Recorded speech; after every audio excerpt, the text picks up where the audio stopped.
Hello students, आज हम Allahabad university का बीएससी फर्स्ट ईयर का जूलॉजी का सिलेबस डिस्कस करेंगे।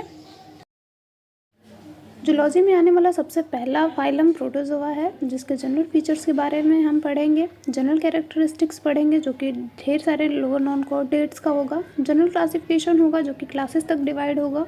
Structure of different organism, protozoa में आने वाले डिफरेंट टाइप ऑफ ऑर्गेनिज्म का हम स्ट्रक्चर पढ़ेंगे। हैबिट एंड हैबिटेट, मतलब ये कहाँ रहते हैं और किस तरीके का इनका बिहेवियर होता है। और पोस्ट एम्ब्रियोनिक डेवलपमेंट्स होती हैं, जो कि लॉर्वल फॉर्म में भी प्रेजेंट होती हैं और एडल्ट में भी प्रेजेंट होती है। और जो जनरल स्टडी है लॉर्वल फॉर्म की, वो भी हम डिस्कस करेंगे। प्रोटोजोआ और ह्यूमन डिजीजेज, मतलब प्रोटोजोआ के द्वारा होने वाली ह्यूमन में ऐसी कौन कौन सी डिजीजेस होती हैं उसके बारे में डिस्कस करेंगे। प्रोटोजोआ के अंदर डिफरेंट प्रिमिटिव ऑर्गेनिज्म आते हैं, जिसमें से कुछ के नाम यहाँ पे लिखे हुए हैं, जैसे इग्लिना, पैरामीशियम, मोनोसिस, लिस्मानिया। ये बहुत ही प्रिमिटिव होते हैं और इनको हमारी जो सिलेबस है यूनिवर्सिटी के द्वारा इसमें इंक्लूड किया गया है। सिलेबस का दूसरा फाइलम पॉरीफेरा है, जिसके जनरल कैरेक्टरिस्टिक्स हमें पढ़ने हैं। इसमें आने वाले ऑर्गेनिज्म का स्ट्रक्चर पढ़ना है। इसमें कैनाल सिस्टम पाया जाता है, जिसके बारे में हम डिस्कस करेंगे। इसमें स्केलेटन सिस्टम पाया जाता है। इसके रिप्रोडक्शन के बारे में भी हमें डिस्कस करना है।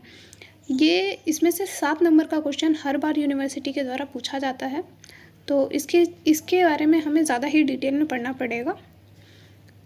फाइलम पॉरीफेरा के अंदर आने वाले एनिमल्स जो होते हैं वो ना ही एनिमल की कैटेगरी में आते हैं और ना ही प्लांट की कैटेगरी में, ये दोनों के बीच में ही कहीं रिलाई करते हैं। जैसे कि आप साइकन, इसका एक एग्जांपल है। इसमें बहुत सारे ऐसे, मतलब बेसिकली देखा जाए तो ये स्पॉन्जेस होते हैं एक तरीके के, इनको मतलब स्पॉन्जेस ही बोला जाता है।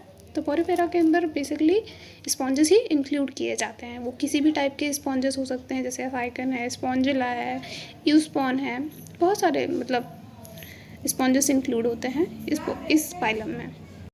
सिलेबस का तीसरा फाइलम सेलेंट्रेट्स है, जिसके जनरल फीचर हमें पढ़ने हैं। जनरल कैरेक्टरिस्टिक्स पढ़ने हैं, जो कि इसमें प्रेजेंट ऑर्गेनिजम्स के होंगे। और इसमें पढ़ना है हमें पॉलीमॉर्फिज्म। ये एक बहुत इंपॉर्टेंट टॉपिक है। इसमें हर बार शॉर्ट में भी और लॉन्ग में भी इससे क्वेश्चन पूछा ही जाता है। रिप्रोडक्शन मोड पढ़ना है सेलेंट्रेट्स का। और affinities with Ctenophora. Affinities with Ctenophora का मतलब सिंपल सा है कि हमें सेलेंट्रेट्स और टिनोफोरा के बीच में होने वाली समानताओं के बारे में नॉलेज लेनी है, ठीक है। और इसमें प्रेजेंट 2 ऐसे एनिमल हैं जिनके बारे में हमें डिटेल में पढ़ना है, जैसे कि ओबेलिया और ओरेलिया। ओबेलिया में पॉलीमॉर्फिज्म पाया जाता है, जिसकी वजह से ये बहुत ही इंपॉर्टेंट टॉपिक है। इसके बारे में हम आगे डिस्कस करेंगे। सिलेबस का दूसरा पार्ट ह्यूमन फिजियोलॉजी है, जिसमें मैमल को भी रेफ़र किया गया है। इसमें इंक्लूड होते हैं ह्यूमन और मैमल के दोनों ही circulatory system, digestive system, respiratory system, excretion system और रिप्रोडक्शन सिस्टम, जिसमें कि फ़ीमेल और मेल दोनों के ही ऑर्गन्स, मैकेनिज़्म सभी को डिस्कस करना है।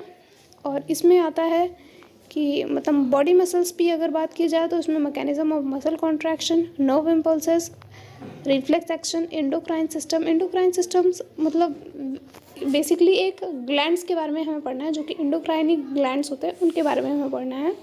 Various gland and their secretions, बहुत सारे ऐसे ग्लैंड्स बॉडीज़ में प्रेजेंट होते हैं जो कि इंटरनल सेक्रेशन करते हैं और different type of body mechanism में हेल्प करते हैं। तो हर बार इनमें से शॉर्ट में भी और वेरी शॉर्ट में भी क्वेश्चन पुटअप किए जाते हैं यूनिवर्सिटी के द्वारा। तो उसमें से कुछ टॉपिक ऐसे हैं जो कि मोस्ट इम्पॉर्टेंट है, जो हम आगे आने वाले वीडियोस में डिस्कस करेंगे।